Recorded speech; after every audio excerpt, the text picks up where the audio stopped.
Ռոբերտ Քոչարյանը հաստատապես ունի տվյալներ մարտի 1-ի գործով եւ նրան պետք է կանչել հարցաքննության։ Ազատության հետ զրույցում շեշտում է մարտի 1-ի 9 զոհերի հարազատների ներկայացուցիչը Եվրոպական դատարանում։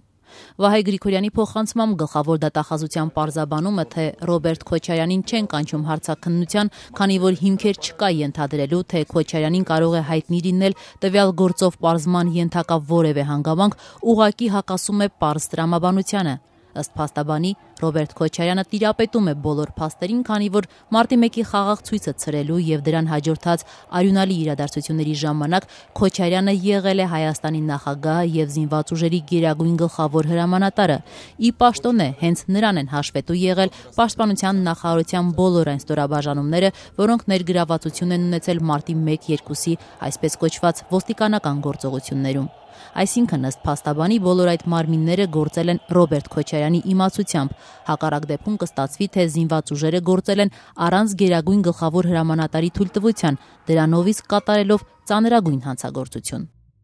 Այսինքն Ռոբերտ Քոչարյանը ոչ թե եւ ոչ միայն կարող էր, այլ նա հաստատապես տեղյակ է եղել եւ առանց որևէ կասկածի հաստատել կամ առնվազն տեղեկացված լինելով չի առարկել զինված ուժերի մարտի 1-յան իրադարձությունների ներգրավվածությանը։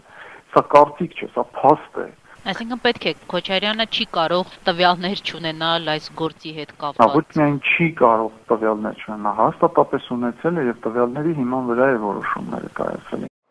Գոյություն ունեցող բազմաթիվ փաստերից, որոնք ներկայացվել են նաև Մարդու իրավունքների Եվրոպական դատարան, փաստաբան Վահե Գրիգորյանը մատնանշում է մեկը. զինված ուժերին, տվյալ պարագային ոստիկանության զորքերին, այդ գործողություններին մասնակցելիս հատկացված է եղել 1900 մարտական փամփուշտ, դրանցից օգտագործվել են 1400-ը։ Փաստաբանի փոխանցմամբ պատկերացնել, որ մարտական փամփուշտները օգտագործվել են առանց հրամանի, պարզապես խելագարություն է։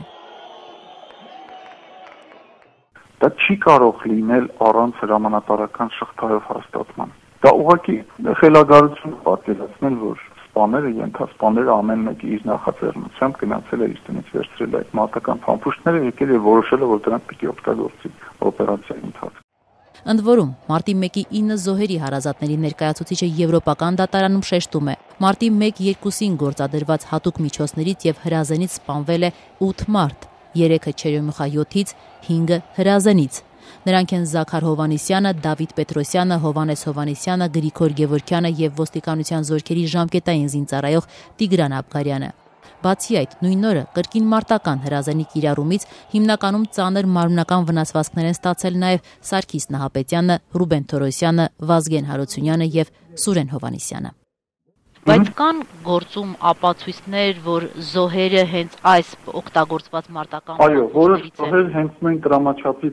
փամփուշտների կիրառումից են վիրավորվել։ Եվ այս ամենը ընդհանրապես ցույց է տալիս զինված ուժերի ծանր ներգրավվածությունը գործընթացին։ Ներքին զորքերը, որքան էլ որ դրանք ոստիկանության կազմում են, ոստիկանապետի ենթակայության ներքո են եղել, նրանք զինված ուժերի մաս են համարվել Հայաստանի Հանրապետության եւ այդ իմաստով ուղիղ ենթարկվելիություն հանրապետության նախագահին։ Այս ամենից բացի, ըստ փաստաբան Վահե Գրիգորյանի, Քոչարյանն այդ օրերին նաև ինքն է փաստական հանգամանքների մասին խոսել, ինչը վկայում է, որ նա տիրապետել է այդ փաստերին։ Օրինակ, Քոչարյանը հարցազրույցներից մեկում ասել է, թե ինչպես են ցուցարարները դուրս գալիս ավտոմեքենաների ետևից, կրակում զինվորների վրա եւ թաքնվում։ Մինչդեռ նախաքննության մարմինը մինչև օրս նման էպիզոդի մասին, որ ցուցարարները զենք են կիրառել, բառ անգամ չի արտաբերել։ Այսինքն Ռոբերտ Քոչարյանի այդ պնդումը հակասում է նախաքննության մարմնի դիրքորոշմանը։ Հետևաբար պետք է հենց Քոչարյանից պարզել, որտեղից է նա ունեցել այդ տեղեկությունները։ Վահե Գրիգորյանը նկատում է Ռոբերտ Քոչարյանին եւ մարտի 1-ի իրադարձություններում ներգրաված մյուս պաշտոնատար անձանց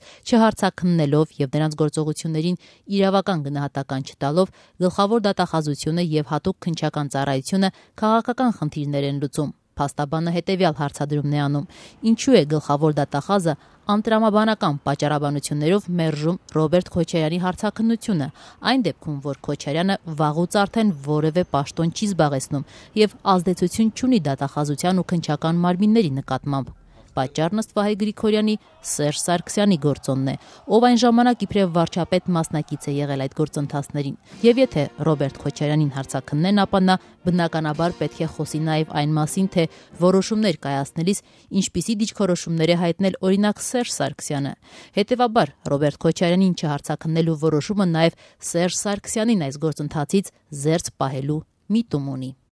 Հենց Ռոբերտ Քոչարյանի կողմից մարտի 1-ին ստորագրվեց արտակարգ դրության մասին հրամանագիրը։